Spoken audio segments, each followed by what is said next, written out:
Christina and you're watching Proud Bookline. And today I'm doing another 3 things to talk about. And today I'm doing a 3 things to talk about parents in YA. Because let's start with number 1. And we're basically going by number here. So number 1 is orphan.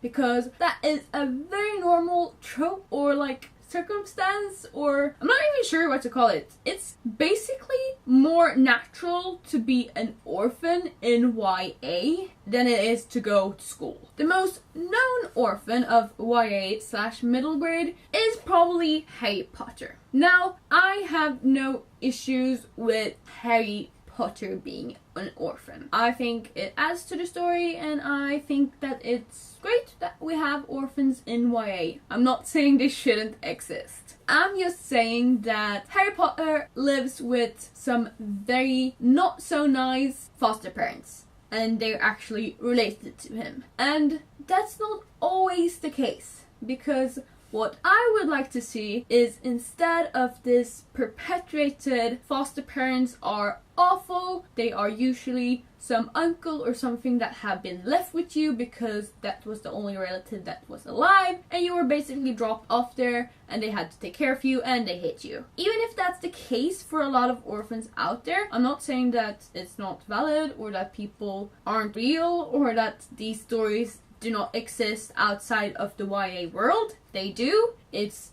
a truth. And I'm not trying to invalidate anybody. I'm just saying that that's not the case of all orphans, and I would love to see more adopted humans, because they're not orphans in that per se, but they do not have any biological parent taking care of them, and that's how I'm going to define the term here when I'm talking about it. Because then when it comes to orphans and when it comes to adoptions, because even if you're adopted and have biological living parents, they probably or usually do not want any contact with you, or they do not have any contact with you, no matter if they actually want to or not. So you're basically an orphan then, and then you can be adopted by basically anybody, not only somebody related to you, which I think is a really important thing to display. Because let's say it's an orphan and the parents have died, then if there's no living relatives, then a whole other family will take care of the child. And I've not really seen that, I believe.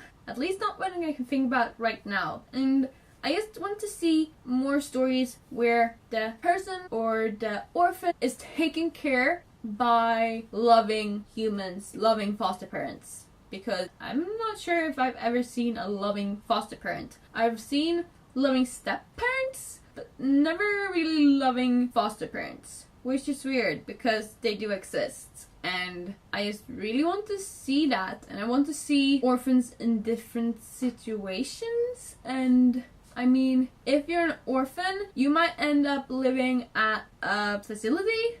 You absolutely, if we're going back in the old days, or if we just look at, for example, Miss Peregrine's Home for Peculiar Children, a lot of those children are orphans, and I just want to see more like diversity, and I just want to see more stories from and by orphans where their parents, their foster parents, are actually nice. I just want to see more diversity. Like, why can't we have 2 moms that are really loving and totally amazing as foster parents taking care of an orphan? Is that like too hard? I love the TMI series for this fact, for showing that orphans can be taken care of by LGBTQIA+ couples, because that's actually a thing that happens too. And I think a lot of YA depictions do not show it, and the genre as a whole often forgets about it. Number 2 is having one parent present, and in this case having one parent alive or somehow in relationship to the actual person. If it's then because the other parent has left, or if the other parent has died, that's not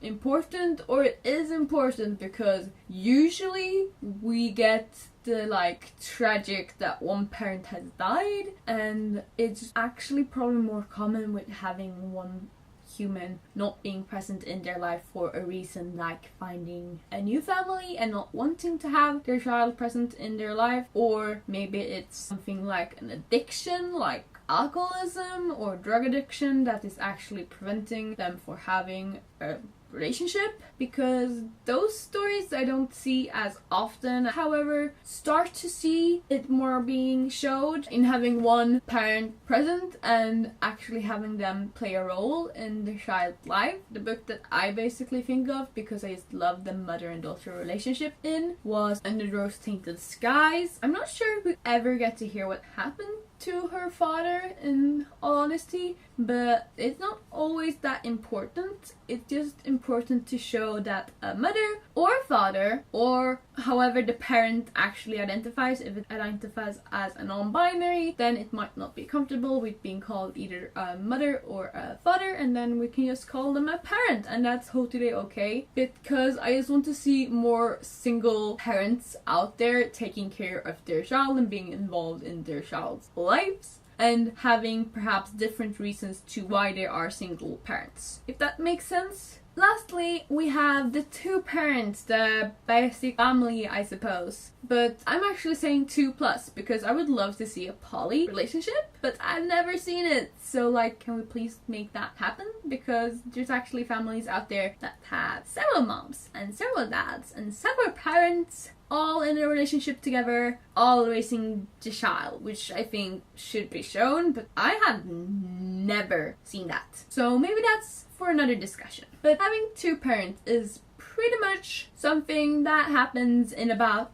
90% of the books that I read, or something like that, maybe 5 at least. In Hate U Give, we have a not perfect, but human and really good parent relationship between Star and her parents. Both her parents, both her dad and her mom, and they play their different roles, and they are amazing parents, and they love each other, and they have their own like jokes, but they also have their own struggles and their own like, I'm not sure what to call it, but they banter and they argue and they do not get along all the time, and I just really loved seeing that. Because usually when we get to see two parents in YA, they are non-present, they always agree, and they are basically there to either be in the way of our protagonist or to complain and basically dislike our main protagonist, or they are there to support our main protagonist but not very actively and not that great. So I love seeing like a normal human relationship between like everybody in this book. It was really nice, but I just really want to see more two-parent relationships. I want to see them evolve, and I also want to see them in different stages, if that makes sense. Because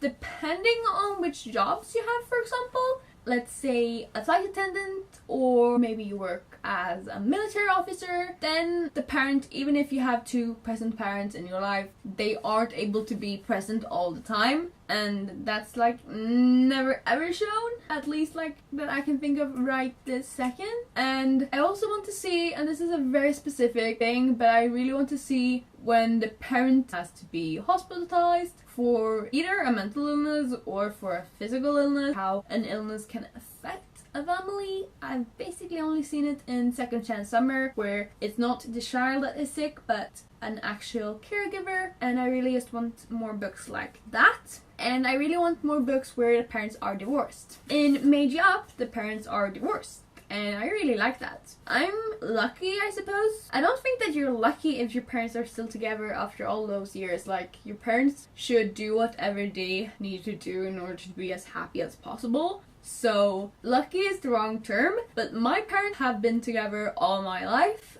and I know that that's actually rare. Therefore, I'd love to see more books where the main protagonist's parents are divorced, because that's normal. There's nothing wrong with that, and it's not something that we should perpetuate, that love or true love, it's something that lasts forever and that it stays the same forever. Because even if your parents have stayed together, which is pretty cool, at least if they're still happy, which hopefully they are, because there's a reason why people stay together that are unhealthy, which I'd also love to see, because sometimes people stay together in relationships not because they want to, but because they feel like they have to. And I'm not sure that ever read a book where that's happening either. Now, divorce is something that is natural and it's not weird, and it's kind of villainized and perpetuated as something bad in a lot of books, and it really isn't. I've seen a lot of books, movies, everything portraying it as the parents being selfish, and in the end it's not something selfish. It's in order for them to be happy, and it's in order for them to be able to hopefully take care of their children as well as possible. And therefore I'd love to see more books where the parents are divorced, there's still two parents, and I also love to see more caring and loving step-parents, because they exist, and step-parents, step-siblings, just give me all the parents, because parents do play a part. If you are a child, you have somebody in your life that has been as a parent. Even if it's not your biological parent, even if it's not a foster parent, you have a teacher, you have a social worker, you have somebody that has worked as a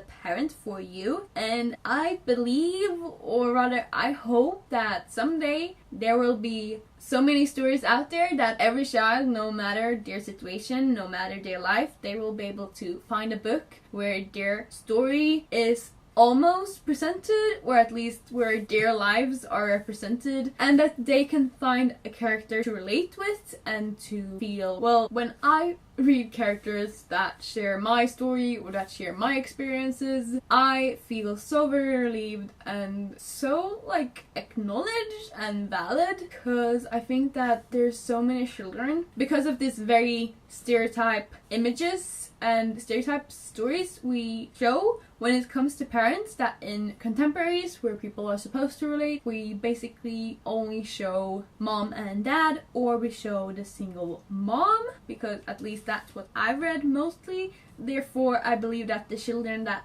have grown up with a single dad, or have grown up with perhaps a mom and a dad, but they have a parent that hasn't been able to be present all their life, or that have grown up as an orphan but not with these awful stereotypical foster parents, they don't feel like they are valid, they don't feel recognized, and they don't feel like they belong. And they do belong, and their stories are so very valid, and I just wish that parents in YA not only would be more present, but they would not be the same, if that makes sense. I'm sorry that this is such a rambling mess. If you have any opinions about parents in YA, please let me know down below. I'd love to discuss this topic. Thank you so much for watching. Your support means the world to me, and I hope that you have a great day, night, whatever part is for you. Bye!